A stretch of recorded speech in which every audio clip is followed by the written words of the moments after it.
Good evening and welcome to ThaiPBS English News Service. I'm Subhajan Klinsawan. Starting off with the Parliament meeting that is still in session as we speak, the opposition Democrats continue to question if the selection process for the Constitution Drafting Committee will favor any political interest in particular, while the government MPs insist if there were to be a new constitution or any amendments, it would not favor anyone in particular. Colonel Apiwan Wiriyachai, former House Speaker and a Thai MP, says disqualifying an entire party if a core member is caught cheating in elections is not fair to any political party. The changes to the 2007 Constitution, according to the Thai MP, will not benefit a former Prime Minister, as the opposition and many academics have suggested. 3 drafts of the 19th Constitution are being proposed by the Shat Thai Patana Party, which is the successor to the Shat Thai Party dissolved 2 years ago. The second is proposed by Thai MPs, and the last is being submitted by the Cabinet. Another draft proposed by the Red Shirt supporters did not make it to Parliament, as there must be a verification process of supporters. The opposition party says all 3 drafts in the House for consideration at the moment are all unacceptable, with Banyat Bantathan, former Democrat leader, adding that the 2007 Constitution is not Thailand's problem that needs to be urgently fixed. Opposition MPs also questioned the drafting committee member selection process, fearing that it would benefit some groups of politicians. Voting to support the draft is scheduled for tomorrow at around 10 p.m. Executives of oil companies predict that crude oil prices will surge to $160 per barrel if Iran dispute leads to war. Meanwhile, PTT has stopped selling oil to Iranian airlines, according to the Ministry of Foreign Affairs. Phairin Chuchothawon, CEO of PTT, said that PTT has stopped selling oil to Iranian airlines landing in Thailand, according to the Ministry of Foreign Affairs, and by agreement with the United Nations. But this is not related to the Sukhumvit explosions. Executives from both PTT and Bangchak Petroleum agree that the situation in Iran has a psychological effect on crude oil pricing, causing it to surge in a short period of time. Meanwhile, Anusorn Saingnimnuan, managing director of BCP or Bangchak Petroleum, forecast that crude oil prices this year will continue to rise to $150 to $160 per barrel if the Iranian situation leads to the Straits of Hormuz being closed to shipping and possible outbreak of war. The latest NYMEX crude oil price stands at $106.28 per barrel, while Brent is at $122.90 per barrel. The concepts of a sustainable economy and economic development have been the subject of discussion between the private sector and international organizations. Dr. Rungtipchot Naphalai spoke with the country director of German International Cooperation, or GIZ, in Thailand, and vice chairman of the Thai Chamber of Commerce to find out how Thailand can apply such concepts. Here's more. But it is about enforcement of these issues, and it is about creating incentives. So it is not about subsidies for people. It is about creating incentives that people are going for higher education, that people are going for skilled labor and not for unskilled work, and that companies are not only going for the incentive of cheaper production via energy efficiency, for example, but that they are also forced to get some levels of energy efficiency in the future. Khun Chanchay, and for the Board of Trade and the Thai Chamber of Commerce, what will be your the incentive or implementation, or any plan will be come out, in terms of this sufficient economy? In the Board of Trade, I mean, our ultimate goal is that we have to make our members realizing that it's not a matter of competition, it's a matter of survival. If we don't shape up, then we will lose our competitiveness. So we should be in the best position in the region to benefit from this trade agreement. But we have to shape up and we have to prepare ourselves well it's not only money, but all in terms of the rules and regulation, many laws which is outdated. I mean, it's obsolete. So we have to we can use this parliament to change the law, to adjust it, to make it more universal. And with the European crisis, you think that it will resolve or it will get better anytime sooner? When I'm looking on Germany, Germany benefited a lot in the last decades from the European Union. Germany has a real interest that we overcome this crisis, and we are putting also quite a lot of pressure on our partners in the European Union to go ahead, and I'm quite convinced that it will work. Previously, Thailand and Laos have not shared much trade and investment. However, as we head towards the ASEAN Economic Community in 2015, the Ministry of Commerce is aiming to double the value of trade and investment. During the fourth meeting between representatives of the Ministry of Commerce from Thailand and the Ministry of Laos, the two countries agreed to strengthen trade and investment relations by boosting trade from $4 billion this year to $8 billion in 2015. Furthermore, the route connecting Thailand and Laos will be developed, and significant attempts are being made to get rid of trade barriers in preparation for the AEC in the next 3 years. Thailand ranks number 3 on the list of countries investing in Laos, just behind Vietnam and China.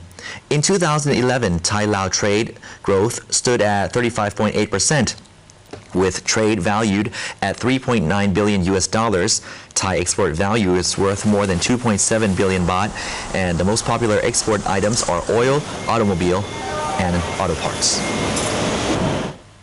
The Department of Special Investigation announced that they seized a large cache of heavy artillery weapons on the Thai-Cambodian border 2 months ago. The DSI insists this has nothing to do with the Sukhumvit bombings.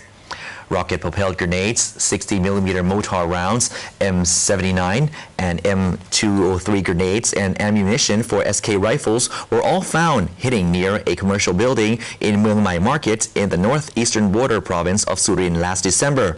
Tharit Pingdit, Director General of the Department of Special Investigation, says the weapons belonged to an influential figure in the northeast. They were believed to have either been intended for use in creating unrest in the country or for being smuggled to a neighboring country, but not related to the recent bombings in Sukhumvit Road. The bust was made in December. However, details and pictures were not released until today because officials wanted to investigate further, and the investigation has revealed more details. At least 2 children are missing and 2 more injured following a big inferno at an asylum village in Tak province. Around 1,500 asylum seekers are now left homeless. It took around 2 hours to control the flames at Ban Umpiam in Tak province's Kirirat district, which is home to thousands of ethnic people who crossed over the Myanmar border. Around 1,000 homes were destroyed. Fire spread quickly as most houses were made of bamboo and used dry grass as roofing. 2 children remain missing, 2 injured, and 1,500 left homeless. Authorities will conduct further investigations tomorrow. The UN Refugee Agency is looking after more than 70,000 ethnic Karens and members of other ethnic groups in Myanmar who fled their homes due to unrest and are currently living in 3 asylum villages in Tak province. Meanwhile, soldiers in the northern province of Tak, bordering Myanmar, have been ordered to be on alert once again after ethnic Karen Armed Forces, or DKBA, denounced a ceasefire deal with Myanmar. The cancellation of a ceasefire with the DKBA group, which Myanmar would refer to as Karen rebels, was the result of Myanmar soldiers not returning 40 rifles confiscated from the DKBA when the 2 forces faced off 2 days ago. The Thai army is now afraid the fight between Myanmar and ethnic groups will spill onto Thai soil. Meanwhile, the RCSS, or Restoration Council for Shan State, called an urgent meeting after reports that a Myanmar soldier killed in Shan village, a Myanmar soldier killed a Shan village chief and his wife. Kachin Armed Forces, or KIA, are also reported to still be clashing with Myanmar troops. Leaders of the ethnic group understand that politicians and soldiers in Myanmar are not yet on the same page when it comes to the issue of truce talks with ethnic groups. The Wildlife Friends Foundation of Thailand went face-to-face with the wildlife authorities today after authorities seized animals which were in captivity with no permit or license. However, the NGOs say that authorities used unnecessary roughness in seizing the animals. In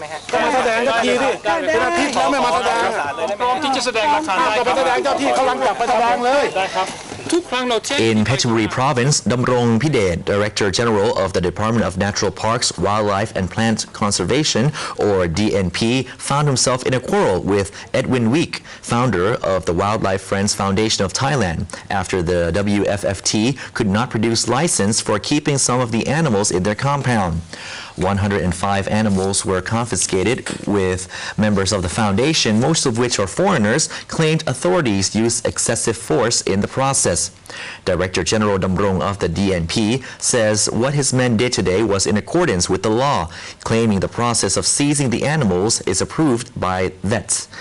The DNP says using tranquilizer shots is the best way to move these animals. While Edwin of the Wildlife Friends Foundation of Thailand admits that some of the animals in his compound do not have licenses, he insists the confiscation came after he revealed that some members of the Department of Natural Parks, Wildlife and Plant Conservation were involved in smuggling and trading wild animals. He is now worried that the animals' well-being might be in jeopardy once taken away from the foundation.